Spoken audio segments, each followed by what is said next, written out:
ଆଜ୍ଞା ଯୋଗାଣ ମନ୍ତ୍ରୀ କହିଲେଣି କି ତେଲ ମହଜୁଦ ଅଛି, ଗ୍ୟାସ ମହଜୁଦ ଅଛି, ଆଳୁ ମହଜୁଦ ଅଛି। ଆଜ୍ଞା ଯଦି ସବୁ ମହଜୁଦ ଅଛି ତାହେଲେ ଦଉନ କଣ ପାଇଁ ଆଉ ରଖିଛ କାହା ପାଇଁ?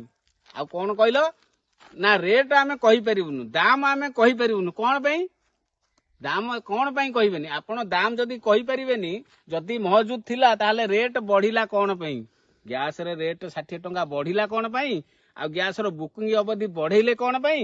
ଆଉ ଗୋଟିଏ କଥା ହେଲା ଖାଇବା ତେଲରେ 8 ରୁ 10 ଟଙ୍କା ବଢିଲା କଣ ପାଇଁ? ଆଉ ପ୍ରତ୍ୟେକ ଜିନିଷରେ 10-20 ଟଙ୍କା ବଢିଲା କଣ ପାଇଁ? ଆଉ ରଖିଛନ୍ତି କାହା ପାଇଁ? ଯଦି ମହଜୁଦ ଅଛି ରଖିଛନ୍ତି କାହା ପାଇଁ? ଆଉ ଗୋଟିଏ କଥା ହେଲା IRCTC କାହିଁକି କହିଲା କି ବୈଦ୍ୟୁତିକ ଚୁଲା ବ୍ୟବହାର କରନ୍ତୁ ବୋଲି? ଆଉ ବୈଦ୍ୟୁତିକ ଚୁଲା ବ୍ୟବହାର କଲା ମାନେ ଏବେ ତ ଯାହା ହାଣ୍ଡିଶାଳରେ ମାଡ଼ କରିଛ ଇନ୍ଧନ ଉପରେ, ଆଉ ସିଧା ଇଲେକ୍ଟ୍ରିସିଟି ଉପରେ ଆପଣ ଆଟାକ୍ କରିବାକୁ ପ୍ଲାନିଂ କଲେଣି ବା ଯୋଜନା କରୁଛନ୍ତି। ଏହା ନୁହଁ କି ଏବେ ବର୍ତ୍ତମାନ ଇଲେକ୍ଟ୍ରିରୁ ଆପଣ କେତେ ଟଙ୍କା ଲୁଟିଲେଣି?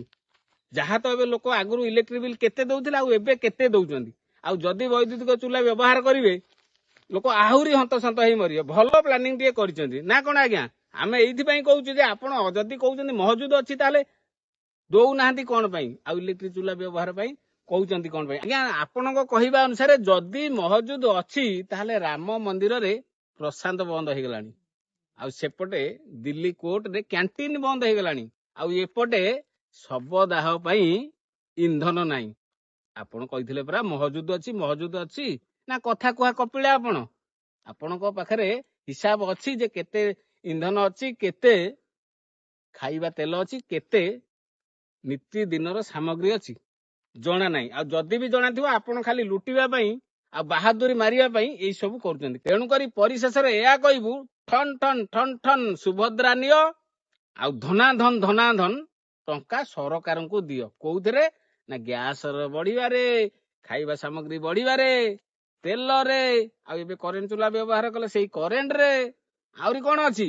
ଆହୁରି ଆଗକୁ କଣ ହବ? ତେଣୁକରି ଆମର ବର୍ତ୍ତମାନ ସାନ ଇଞ୍ଜିନ କୁ ଅନୁରୋଧ ଆଉ ବଡ ଇଞ୍ଜିନ କୁ ଅନୁରୋଧ। ସାନ ଇଞ୍ଜିନ ତ ଧୁକୁ ଧୁକୁ ହଉଛି, ବଡ ଇଞ୍ଜିନ ସେପଟେ ସୁକୁ ସୁକୁ ହଉଛି। ଆଉ ଆମର ତ ରିମୋଟଟା ଦିଲ୍ଲୀରେ ଖାଲି ନାଗିନ ଡ୍ୟାନ୍ସ କରୁଛି। ଆଉ କଣ ଏହା ନୁହଁ କି? ଯଦି ମହଜୁଦ ଅଛି ଜଲ୍ଦି ଯାଅ ଆଉ ଲୋକଙ୍କୁ ଦିଅ, ଲୋକଙ୍କୁ କାମରେ ଆସୁ। ବୁଝିପାରିଲେ ନା?